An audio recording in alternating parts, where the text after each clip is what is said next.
I'm about to survive 7 days all alone out in the wilderness, and I'm not going to be able to have any contact with the outside world. I don't think I've ever been so excited to film a YouTube video, but it's going to be one of the hardest I've ever made so far. And even though I was excited and felt prepared heading into this challenge, I would have no idea how bad things were going to get. That was a snake. I have no idea where I am. The property I'm staying on is over 3 hours away from Sydney and is gigantic with over 1,000 acres of land, so there's a lot to explore. It ranges from mountains to valleys and even creeks as well. So one of the first things I need to do is to set up the area I'll be staying in for the next 7 days, and this is it right here. And my dad built all this by himself. And this part over here is the original house, which has been here for about 50 years. Down this hill is the main creek where I'll be getting all my water from, and during the summer this creek can flood all the way up to here. Further up the property, this road is called the Widowmaker, and I've never been able to drive to the top because it's so steep, but later in the video I'll be attempting to get to the top. But as I continued unpacking and getting ready for the first night, I still needed to find firewood before it got dark. So I just realized I still need to find some firewood because the sun's setting soon and it gets super dark here, like really quickly, and I don't have a way of starting a fire yet. So I need to find some firewood first and then I'll get working on the fire. I mean, that's perfect right there. That's what I'm looking for. That's gonna be like the main fire bit that I use. Alright, this is everything I found from the past 10 minutes. It didn't even take me that long, really. There was a lot of stuff down there. This is like the main fire pit area where we'll have the main campfire. Now I just gotta get started. I also thought to myself I should probably grab a bucket of water just in case this fire does get out of hand at any point. So we're going down to the creek to fill a bucket of water, but I don't think it will. It's not gonna be a huge fire, I don't think. So there's a bucket of water, and now we can finally start this fire. When I was planning this video, I was thinking how I can start a fire, and I thought maybe I could do it with sticks and stones, but it's super difficult to do it that way. So I'm gonna cheat a bit and use some fire starters. I don't do this often, so give me some slack. I'm probably gonna struggle enough with fire starters. So that's how I've kind of set up the wood. I put one fire starter in the middle here, and then one kind of right at the back there, if you can see that. That should work. I also put some like leaves and stuff as well, so it should be easier to burn. I mean, I don't want to get ahead of myself, but I think I just did that first time. I haven't started a fire in like probably 6 or 7 years. By myself, that is. I wasn't exactly sure how I'd be feeling the first night in. I've been coming up to this place my whole life, but I've never stayed here overnight by myself before. I'm just excited to get away from the city, to be honest. One thing I will say is that it's absolutely freezing though. Because I've come right in the middle of winter, the temperature at night can get about 0 degrees Celsius, so I'm starting to wish I brought some warmer clothes. This is the fire, by the way. It's doing pretty good so far. That was probably the worst sleep I've had in years. It was freezing, so I kept waking up and there were strange noises outside, which was not creepy at all. So this is the current food supply, and to make sure it lasts the full week, I'm splitting it up day by day so I don't run out, basically. This is what I'll have for day 1, day 2, day 3, and so on. Now that I'm looking at it though, I should have probably brought more food. So this is basically the morning routine of me being here. I wake up at 7 and eat breakfast, then go for a run at 7:20, and then pretty much just come back here and just keep filming this video. I guess the main difference between being at home and being here, apart from the fact that I'm in the middle of nowhere, is mainly how I do simple things like brushing my teeth or washing my face. Those things pretty much all have to be done down by the creek because there's no running water in this cabin. So now that I've pretty much unpacked and set up camp, I want to go for a bit of a drive around the property to show you guys just how big this place actually is. So this is a map of the entire place, and this is where I am right now. So the goal today is to get to this spot right here. I've never been here before and it looks pretty cool, so I want to check it out. One of the main reasons I wanted to do this video was because I kind of realized recently that I've spent my entire life living in the city and interacting with people every single day. So one of the things I want to see if I can accomplish as well is if I can actually go an entire week without human contact. That's it. I think we've finally gotten to the location, which is... It's really overexposed. One second. Anyway, so where I am right now, this cabin has been here for about 40 years, and my grandfather built it back in the 1980s, and it's still here. I don't exactly want to walk inside because I'm about 100% sure that there's a snake in there somewhere. A few years ago, my dad said to me that he wanted to build a motocross track up here, and I think this might be one of the few locations that he wanted to do it. It'd be cool if we did it here. I mean, there's plenty of space. For the rest of the day, I pretty much just stayed around the camp area reading books and playing guitar. I won't lie, this challenge is going by so fast. Like, I can't believe I'm almost halfway through it. Today, I really want to climb that mountain that I saw in the distance yesterday. I'm hoping it'll be high enough to see the entire size of the property. That'll be cool. The closer I've kept getting to this mountain, the bigger and bigger it seems to look. I mean, it doesn't look that big on camera at all, but this is going to take me a while to get up. The problem with coming here during winter is that the sun sets really early, like just after 5 p.m. So it doesn't really leave you with a lot of time to do stuff. That's the problem. I'm like only halfway up this mountain right now. It is so steep. Because it's so big, it's already left me with a pretty good view. You're not going to see that much more from the very top of the mountain. So that mountain that you can see in the distance there, the one with the road going up it, that's the one that I was telling you about earlier in the video, and that's called the Widowmaker. I've never been able to drive to the top because it's so steep, but I might do that in the next few days or so because I still have a lot of time. This isn't even, you can't even see the full size of the property. I mean, that's how big it is. And then over in this area over here where there's like less trees, that's our neighbor's property. And soon after I started making my way back down the mountain, this happened. I just fell over. I don't even know how that happened. Oh god, I wish I got that on video. I think I was just going too fast and my foot buckled. I should probably be more careful walking down steep hills like this. So this is the bow that I'll be using. It's nothing too special, but I've had it for about a year now, and for the most part, it's gotten the job done. So the main reason I brought this with me is to pass time, but I do want to try and hunt some animals as well, because I used to do that all the time when I came up here. And after an hour of searching, I finally found a rabbit. I think I just found a rabbit. Where'd it go?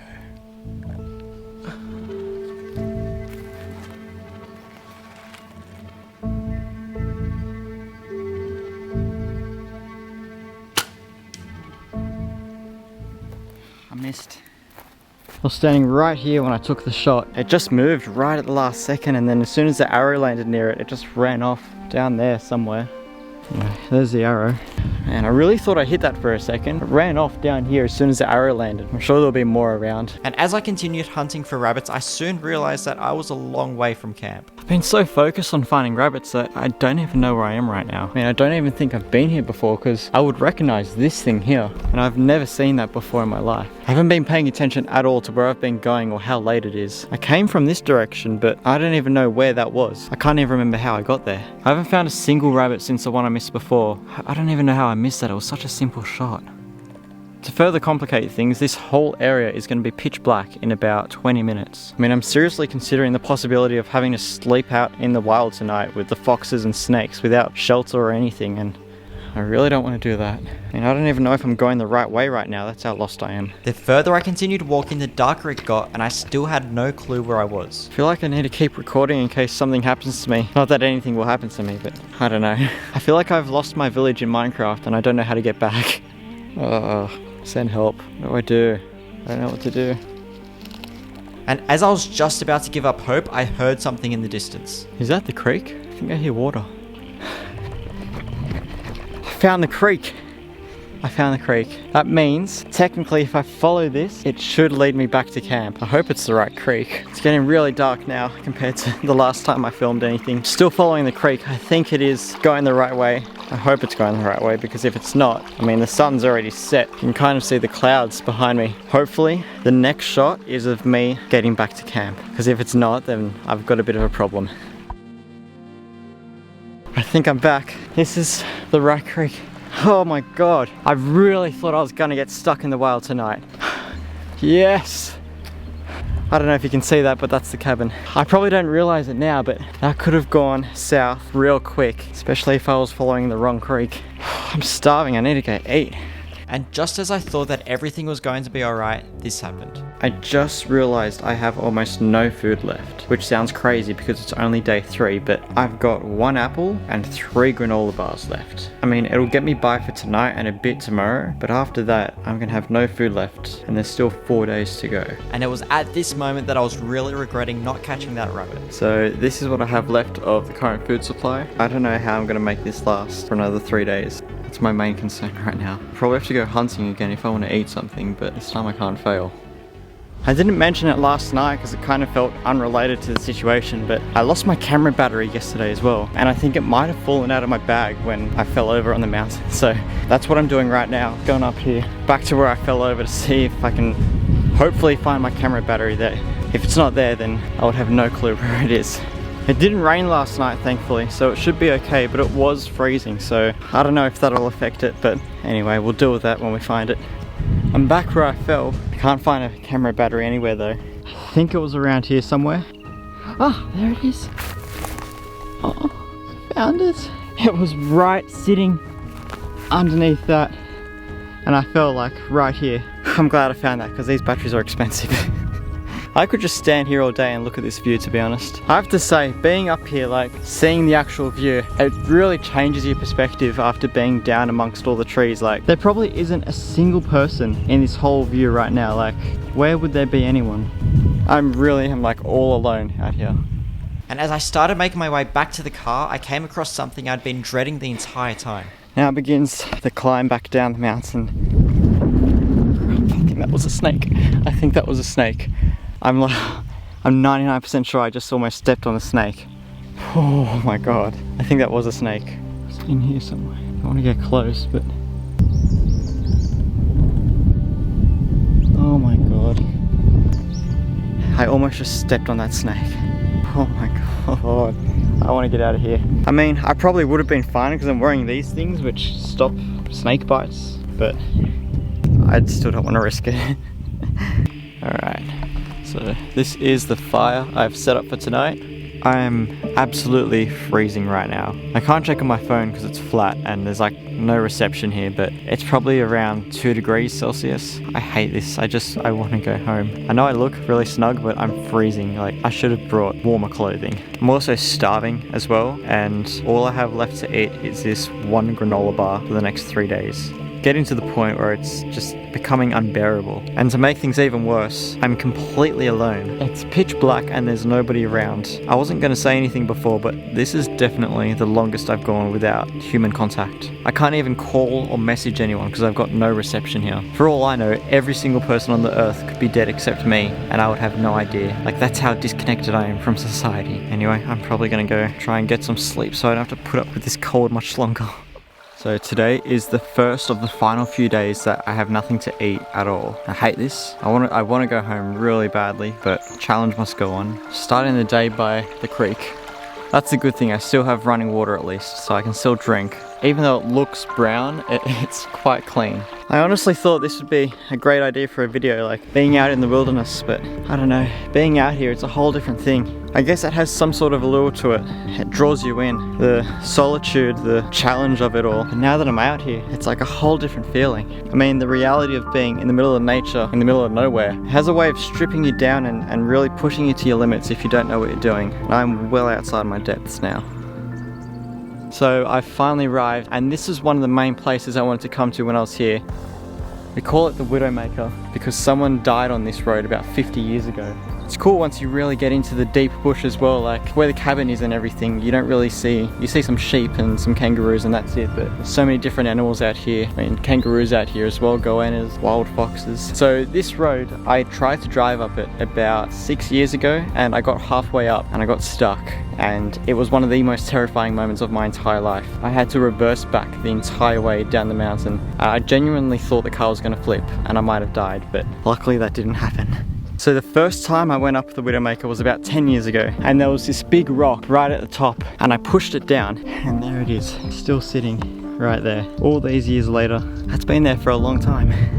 I can't believe it's still here. I mean, not that it's going to go anywhere, but I remember it was all the way up the top, and it came rolling all the way down, eventually hit this log. So I mean, this log's been here even longer, and this tree obviously as well. It makes you wonder a bit how long these other rocks have all been sitting here in the same spot for thousands or hundreds of thousands of years, maybe even millions of years, I don't know. The last time I drove up, this was the exact spot I got stuck. You can really see how a car can get stuck here. I mean, this road isn't maintained at all, so it's very easy for a car to get stuck, especially if you go the wrong way. Anyway, there's the top. I mean, considering how bad the road is to get up, it's not a bad view once you get up here.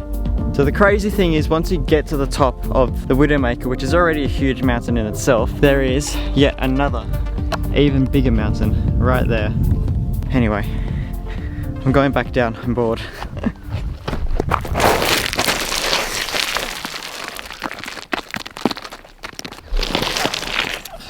I just did something to my ankle. I believe this is the second time I've fallen down a mountain. I've twisted my ankle really bad. I could see that coming the whole time as well. I don't even know why I was running just then. It doesn't look bad, but it just hurts to walk on. To make things even worse, I haven't had anything to eat since last night, and all I had was one granola bar. I don't know what to do. I just really want to go home, to be honest. This is easily the hardest situation I've ever found myself in while filming a YouTube video. With every video I've made, there's always usually a way out or a way to quit the challenge, but I'm about an hour away from the nearest town and over 3 hours away from home. I just miss being around people most of all. I miss my family, I miss my friends, I miss the people I work with. I just miss the simple problems like having to pay parking fines or running late for work, things like that. Being alone out here definitely gives you a certain type of perspective, and like I used to wonder what it would be like to be the last person alive on the earth, and now it feels like that. It is day 6. I'm so close to being able to go home now. I'm thinking of going hunting later just to try and find more food, because I don't think I'll be able to go the rest of the time without any food. I'm absolutely starving. The last time I was able to eat something was about 2 days ago. My ankle still hurts as well, which sucks because I thought that would kind of just go away overnight, but it's probably worse than what I thought it was. I don't know if it's sprained, but I definitely twisted it when I fell. Anyway, it's 9 AM right now. I had a bit of a sleep in today. I guess I was just tired from yesterday, but yeah, I really want to go home, to be honest. I mean, it's nice and everything out here, but I need my normal life back. So, it's almost lunchtime. It's a bit cloudy today, which is a first. Just means it's not as warm as the past week has been, but if I'm able to catch at least one rabbit today, then it should get me through the rest of the challenge completely fine. I'm starving and it's getting colder and I don't know. We'll see how it goes. There's usually a lot of rabbits down by this creek. The same creek which kind of runs past the cabin, but it's further down. I just have a strong feeling that today is probably going to turn out like the past few days. The problem is I'm only really limited to hunting rabbits because the arrowheads I'm using can't really kill anything bigger. You also need a license for hunting kangaroos and some other animals in this area as well, but for rabbits you don't need any license. Speaking of, I think I've just found one.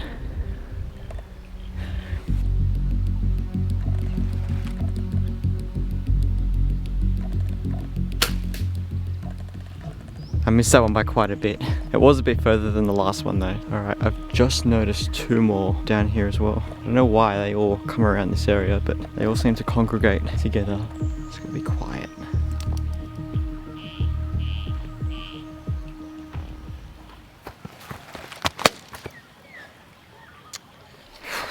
The problem is, once they hear you coming, they just start to run off and then there's no catching them once they start running. I just agitated my ankle again as well. Things about to start raining just to make things even better.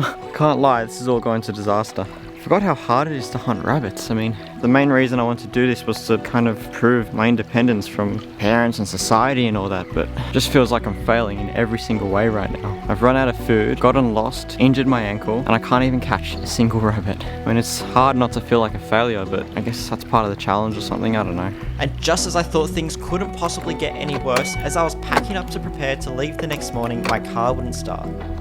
I don't know what's happening to my car right now, but it's just not starting. Like, I've tried for the past 10 minutes and the engine just won't start for some reason. Like, it just keeps revving. And then it just keeps revving. It doesn't start. I don't want to blow the engine up or anything. I don't know if that's possible, but I don't know. I'm probably just going to leave it for now and then try again maybe later or tomorrow morning and just hope it works, because I'm not a car person and I have no idea how to diagnose this problem. There's 3 other cars here as well, but 2 of them are broken and the 3rd is a manual and I can't drive manual. I don't want the engine to blow up or anything if that's even possible, but yeah, I don't know. I'm probably just going to have to leave it for now and then try again tomorrow morning, but if this thing doesn't start, I'm going to be stuck here for good. It was at this moment that I realised just how fragile life really is. In the quiet of the wilderness, with my future uncertain, the shadow of mortality felt real and close. The isolation and struggle revealed the fine line between living and the inevitable end that we all face. Yet, in the face of such uncertainty, there's always a glimmer of hope.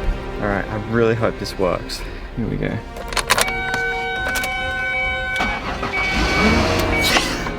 Life's fragility should always remind us to cherish every moment and value the time that we have. Goodbye, sheep. As I left this place for the first time in a week, I carried with me a deeper appreciation for life and the knowledge that nothing is permanent, and that recognizing our own mortality can be a strong reminder to embrace life to the fullest and value each day.